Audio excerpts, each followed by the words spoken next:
প্রিয় বন্ধুগণ, আমরা রক্ত দিয়েছি, শহীদ হয়েছি। আমাদের যে প্রতিশ্রুতি একটি নতুন বাংলাদেশ গঠন করার জন্য, সেটিকে আমাদের অবশ্যই বাস্তবায়ন করতে হবে এবং অবশ্যই ছাত্র জনতার প্রস্তাবিত সরকার বাদে কোনো ধরনের সরকার কিন্তু মেনে নেওয়া হবে না। আমরা বলেছি, কোনো ধরনের সেনা শাসিত সরকার অথবা সেনা সমর্থিত সরকার অথবা এই ফ্যাসিস্টদের দোসরদের কোনো বিটিম সরকার কিন্তু আমরা মেনে নিব না। কোনো গণবিরোধী সরকারকে মেনে নেওয়া হবে না।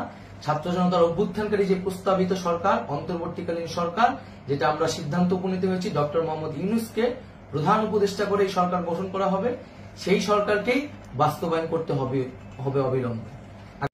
প্রিয় মুক্তিকামী ছাত্র জনতা, আমরা দেখতে পাচ্ছি যে আমাদের এই অভ্যুত্থান এবং বিপ্লবের পরেই দেশে অরাজকতা, নাশকতা করছে ফ্যাসিস্ট এবং তাদের দোসররা।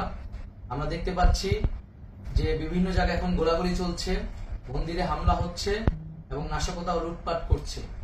আমরা মনে করি আমাদের যে ছাত্র নাগরিকদের অভ্যুত্থান, তাকে নস্যাৎ করার জন্যই পরিকল্পিতভাবে এই ধরনের ঘটনা ঘটানো হচ্ছে। আমরা মুক্তিকামী ছাত্র জনতাকে সজাগ এবং সতর্ক থাকতে আহ্বান জানাচ্ছি এবং আমাদের যে অন্তর্বর্তীকালীন সরকার, আমরা সেই সরকারের যে প্রস্তাবনা 24 ঘন্টার সময় নিয়েছিলাম, জরুরি পরিস্থিতি মোতাবেক আমরা এখনই তার একটি রূপরেখা ঘোষণা করছি।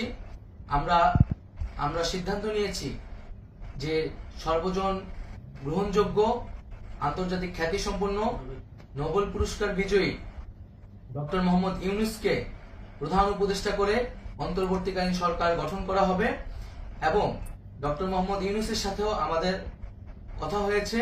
তিনি ছাত্র জনতার আহ্বানে বাংলাদেশকে রক্ষা করতে এই গুরু দায়িত্ব নিতে সম্মত হয়েছে। আমরা সকালের মধ্যেই আমরা এই সরকার গঠনের প্রক্রিয়া দেখতে চাই। রাষ্ট্রপতির কাছে আহ্বান থাকবে যে দ্রুত সময়ের মধ্যে ডক্টর মোহাম্মদ ইউনূসকে প্রধান উপদেষ্টা করে অন্তর্বর্তীকালীন সরকার গঠন করা হোক এবং এই অন্তর্বর্তীকালীন সরকারের বাকি সদস্যদের নামও আমরা সকালের মধ্যে ঘোষণা করব।